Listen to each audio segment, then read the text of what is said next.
Hi, it's Clark Reid, back with more tech headlines for you this day before Thanksgiving. If you enjoy the reports or find them useful, it'd sure be great if you'd massage that like button. And you can also subscribe so you know when each new report is available, whether you watch or read or just listen. For the first time in 14 years, Apple has taken back the crown as the world's top smartphone maker from Samsung. MacRumors.com reports the move is due to the popularity of the iPhone 17, particularly in China. Overall, iPhone shipments are projected to grow 10% in 2025 compared to Samsung's 4.6% growth, according to Counterpoint Research. And for 2026, it looks like the more budget-conscious are also going to be eyeing the iPhone 17e. The well-heeled will make a small bump, as we noted yesterday. Apple will likely only sell about 5.4 million of their pricey folding phone starting in next September.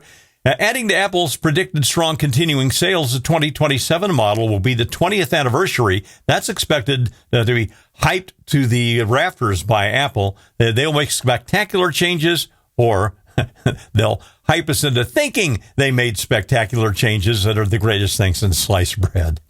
I was just talking with my son, the IT guy, last night about the crazy high prices of computer RAM. He was complaining that in trying to buy a DDR5 RAM kit upgrade for a laptop, the prices were much higher than before. And in fact, according to ArsTechnica.com, there's a shortage mainly caused by the AI boom, and prices are more than double in a number of cases than they were just a few months ago.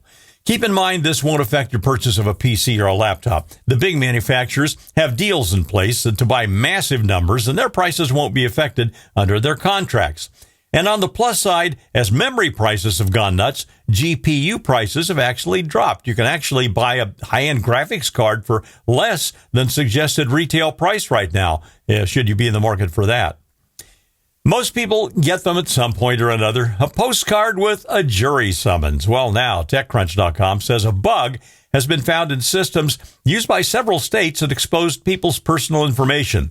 At least a dozen juror websites made by government software maker Tyler Technologies appear to be vulnerable to the exploit, according to security researchers. Some of the states include California, Illinois, Michigan, Nevada, Ohio, Pennsylvania, Texas, and Virginia. Tyler said it started fixing the flaw as of now. The bug made it possible for anyone to obtain information about jurors who were selected for service. To log into those platforms, the jurors provided a unique numerical identifier assigned to them, which could be brute force since the number was sequentially incremental. The platform also didn't have a mechanism to prevent anyone from flooding the login pages with a large number of guesses, a feature known as rate limiting. ChatGPT argues in a court filing that it shouldn't be held liable in the death of a 16-year-old because the youngster violated their rules. Gizmodo.com notes that the AI company said in a document that there was, quote, misuse, unauthorized use, unintended use, unforeseeable use, and or improper use of ChatGPT, end quote. Those are potential causal factors that could have led to the tragic event that was the death by suicide of 16-year-old Adam Rain. The firm apparently denies responsibility and is reportedly skeptical of the extent that any cause can be attributed to Rain's death. Rain's family is suing OpenAI over the teen's April suicide, alleging that ChatGPT drove him to the act. An attorney for the Rain's family, Jay Edelson, said in an email that OpenAI tries to find fault in everyone else, including, amazingly, saying that Adam himself violated their terms and conditions by engaging with ChatGPT in the very way it was programmed to act. He also claims the defendants abjectly ignore the damning facts that the plaintiffs have put forward. Well, we'll keep an eye on this case, which really is what they call an issue of first impression, AI assisting a user to commit suicide. I'm Clark Reid, and you're Technified for now.